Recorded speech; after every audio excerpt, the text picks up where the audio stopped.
Hello and a very warm welcome. This is the news on Enter International. My name is Justin Abemuyan. Here are the top stories. Outgoing President of Burundi, Pierre Nkurunziza, dies at 55. Over 10,000 farmers in 13 states receive improved seeds to boost food production. Plus, Federal Fire Service continues efficiency drive with inauguration of new firefighting trucks.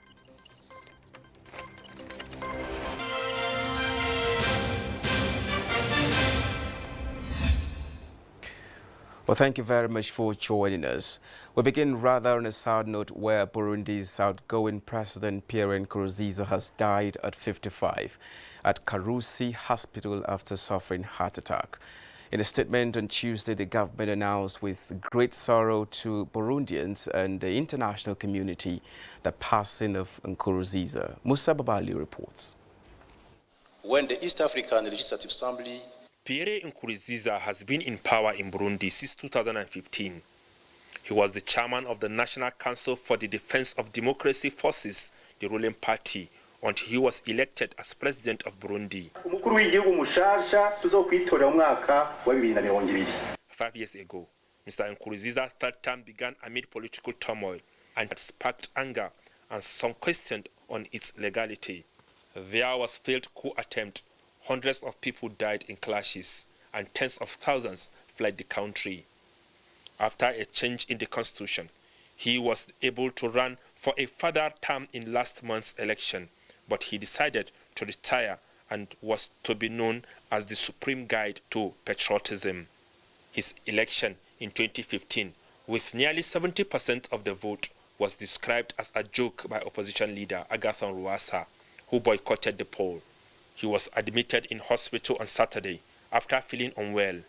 His condition improved, but on Monday he had cardiac arrest and efforts to revive him were unsuccessful, the government says. On his death, he had been president for 15 years. And we have in the studio a political scientist, Dr. Sadiq Abba, to examine issues surrounding Burundi and the death of President Pierre Nkurunziza. Dr. Sadiq Abba, thank you very much for joining us. Thank you very much. It's a pleasure. Now, could you give us your perspective on the political issues in Burundi? First and foremost, I think I wish to seize this opportunity to condole the people and government of Burundi over the sad loss of Pierre Nkurunziza.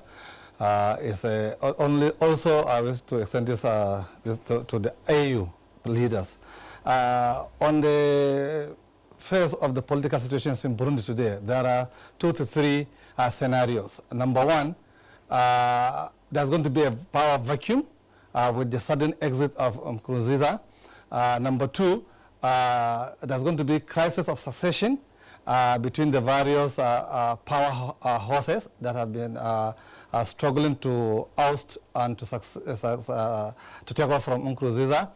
And three, also, we await to see the role that the AU is going to play in dousing tension and making the succession process not only easier but faster. So if you look at the first scenario, first case scenario in Burundi, you'll come to realize that Nkurunziza, despite all his flaws and limitations, was able to stabilize the country for 15 years.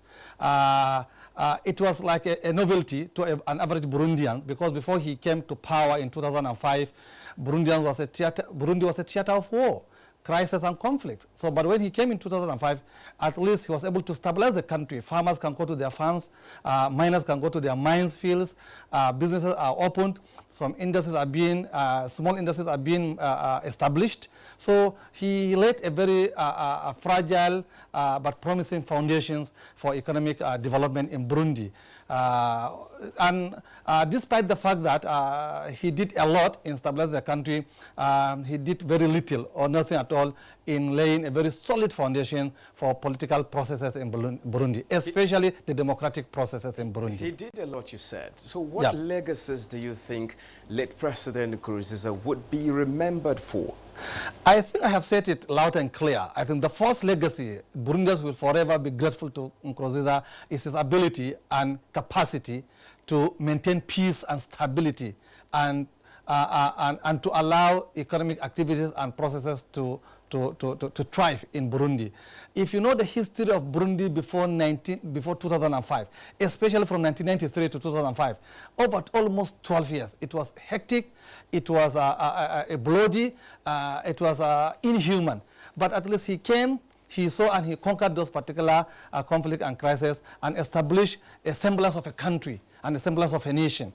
And that's the first legacy. The second legacy is that as poor as Burundi is, Nkurunziza was able to, despite all challenges externally and internally, was able to at least keep the economy going, though at a very slow or a snail pace process. But at least we owe it to him that for the first time in so long a time, here comes a president who understands the internal dynamics and the conflictual philosophies of his people, and were able to call the warlords and the conflicting generals into order, and they responded. And for the first time in 12 years, people could go to their farms. Oh, okay. Burundi is an agrarian country that depends wholly on agriculture, even as subsistence farming. So those are his legacies. Unfortunately, he's now gone. What kind of changes are you expecting in Burundi following the death of President Nkurunziza?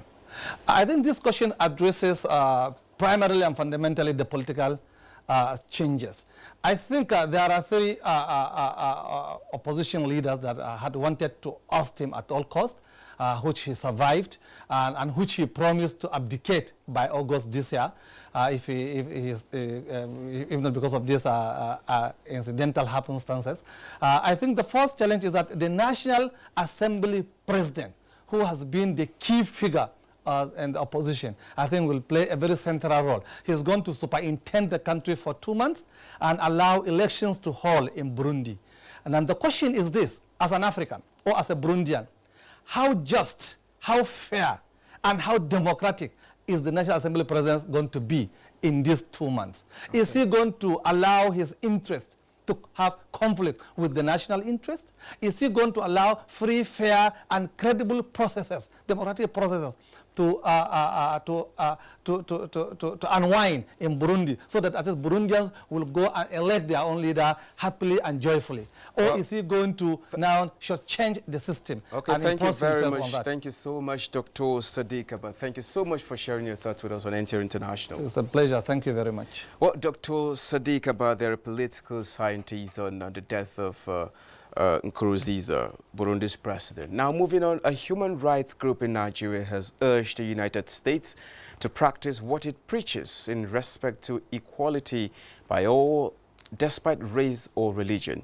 This was during a protest to the American embassy in Nigeria over the killing of a black American, George Floyd, which triggered a worldwide protest. Mayo Gidi reports.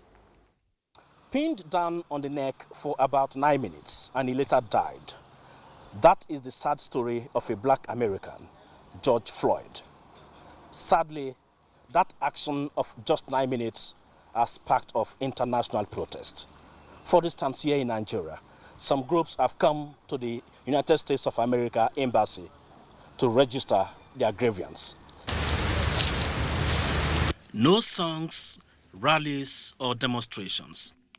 Just the small numerical strength in line with the guidelines of the COVID-19 of a gathering not more than 20 persons.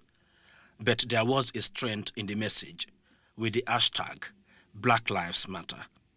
With faces expressing anger and with steps determined to reach its destination, they made it to the American embassy. Expectedly, security beefed up and the protest could not go beyond the security post. But the message goes beyond the barricades. We call on the United States government to retrace its steps and practice what it preaches across the world by ensuring the protection of the civil rights of blacks and other people of color in America. 5-paragraph protest letter handed over to a representative of the U.S. Embassy, though no response from him. But the protesters advised such brutality signals frosty relationship between the U.S. and other countries and must be addressed. Mie Ogidi, NT. Now joining us via Skype from the state of Indiana, United States of America, is a Nigerian-American Ann Zaku Bamidele to discuss the aftermath of the protests that have greeted the killing of a black American, George Floyd. Well, thank you very much for joining us, Ann Zaku. Thank you very much for having me. Well, what is the general perspective of racism in the United States? Racism in the United States, it seems it's not for an African or an African American, generally blacks. You cannot escape that. It is seen everywhere. It is seen in workplaces, it is seen in businesses, as well as school systems. Well, would you say the killing of George Floyd has further raised the consciousness of Americans on the need to end elements of discrimination? Yes, I would say it has really raised a lot of consciousness among the Americans. At least some of the Americans are now opening their eyes to seeing the horrors of discrimination against blacks. So it has really raised the consciousness of racism all over the country, at least for some who are willing and have an open heart to it. Now, relatively taking a look at reactions from around the world right now, what does these reactions, what do they imply for the world? Reactions around the world has been very supportive. It just tells me, as a black person in the United States and as a citizen walking around and doing day-to-day tasks, that the world is opening their eyes, also recognizing the need to support this movement of racism. And with the world support of the movement, I think we have a chance to end racism or reduce it to its lowest possible impact on the blacks. Well, from a critical view of things, in your opinion, what would you say has been the positives from these protests? From my own perspective, the positive thing coming out of this protest, you will notice, or as far as I've noticed, is more unity between the blacks and the whites. Now, and you see that when you go to protests, you will see blacks, whites, and other races all coming together, uniting to fight against racism on blacks generally. And you will even notice the unity now with police also marching along with protesters in support to fight racism in the United States. Well, Ann Bamidele, thank you so very much for joining us. Thank you so much for your thoughts. You're welcome. Thank you very much for having me. All right. Now, that was Ann Bamidele from Indiana, United States of America.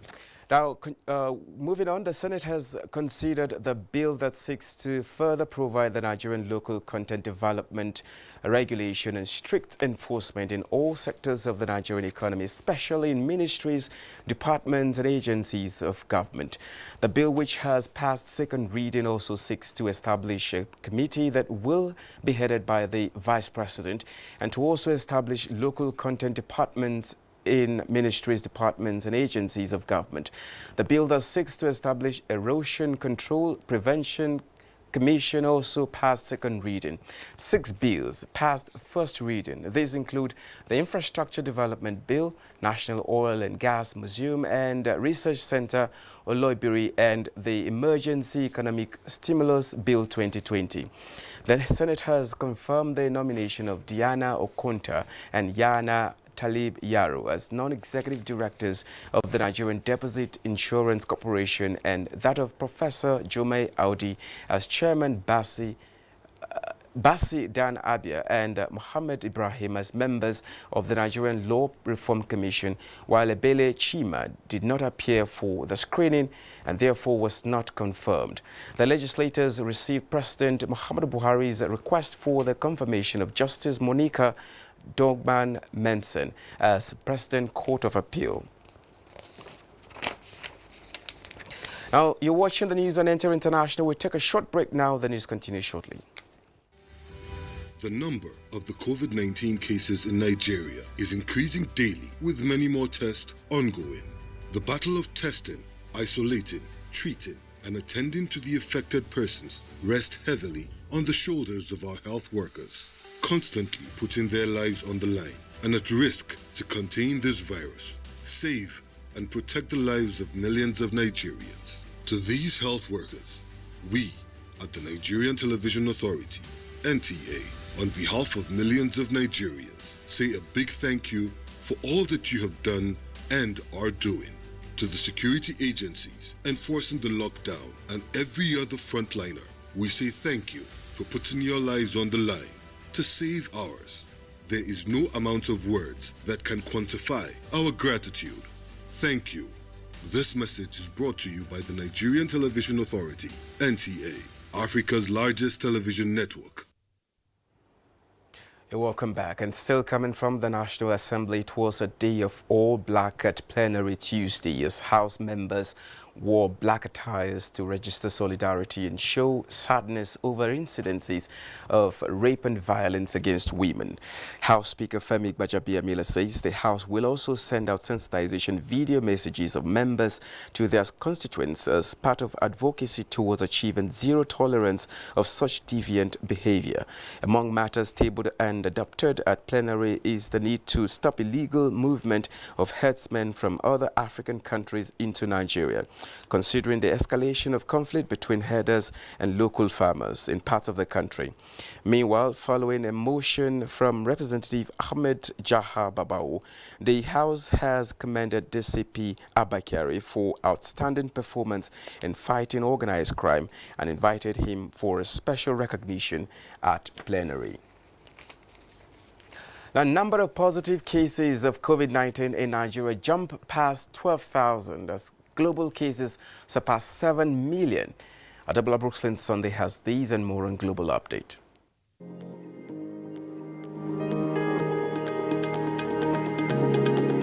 Globally, 7,249,267 persons have been infected with COVID-19, while 410,068 have died and 3,566,987 persons have recovered.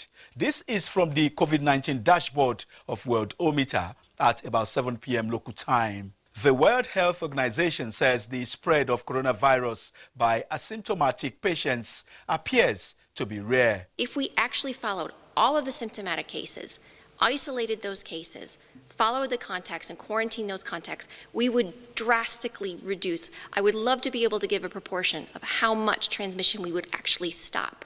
New Zealanders are now enjoying their return to normal life after the last of the country's coronavirus restrictions were removed midnight. And data from Africa Center for Disease Control show that the continent now has 195,875 confirmed cases of the novel coronavirus, 5,334 deaths, and 86,068 recoveries. In Nigeria, the number of coronavirus cases has reached 12,801. Most of these cases, observers say, were spread via community transmission. Please let us not take our lives casually.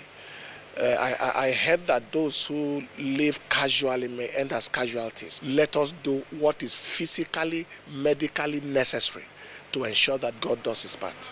361 fatalities have been recorded, while 4,040 persons have recovered from the virus. I am Adebola Brooksland Sunday.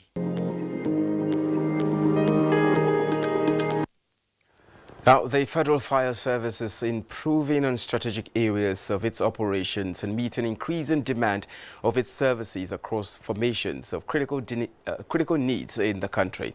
The commitment is coming as the Federal Fire Service inaugurated 10 firefighting trucks to sustain efforts in the protection of lives and property of Nigerians from fire-related incidences.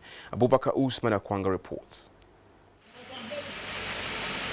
Tough moment lies ahead of firefighters in the country as stakeholders in the Interior Ministry spelled out structural and operational frameworks to commemorate groundbreaking inauguration of 10 firefighting trucks. Minister of Interior Rauf Aregbesola urged the officers to justify government's huge investment in the service and commended them for being proactive to disaster. To optimize and effectively use these assets to improve fire cover, enhance emergency response operations, and complement state fire services while enhancing fire safety across the country. The trucks are to be deployed to critical formations of the service across the country to mitigate the impact of fire disaster. The commissioning of these trucks will enable us to further reduce emergency response time in certain states of the Federation. Federal government's new focus in repositioning operations of the fire service, stakeholders say, is gradually restoring hope. So he came and rebranded Federal Fire Service with new fire trucks. You can imagine acquiring 92 firefighting trucks. It indicates the commitment of the federal government of Nigeria for the saving of life, of properties, of the citizens. The procurement and delivery of highly sophisticated and digital firefighting trucks is coming at a time some national critical infrastructure and commercial premises have had fair share of fire outbreak, and the additional reinforcement is to increase capacity of officers to respond swiftly to fire disaster. In Abuja, Abubakar Usman Akwanga, NTA News. Now talking security, where the Nigerian Air Force has continued its onslaught on the hideouts of bandits at Kwayambana Forest in Zamfara State. Airstrikes being conducted under Operation Accord destroyed armed bandits camps following intelligence report on the bandits' activities in the area. Consequently, the air component dispatched a force package of attack aircraft and helicopter gunships to engage the location, leading to the destruction of the makeshift structures as well as the neutralization of several of the armed bandits. National Chairman of the All Progressives Congress, Adams Oshomole, said all those aspiring for elective positions under the party's platform will be properly and adequately screened to avoid issues on litigation. He disclosed this while inaugurating the screening and appeal committees of the party ahead of a Edo State governorship primary election.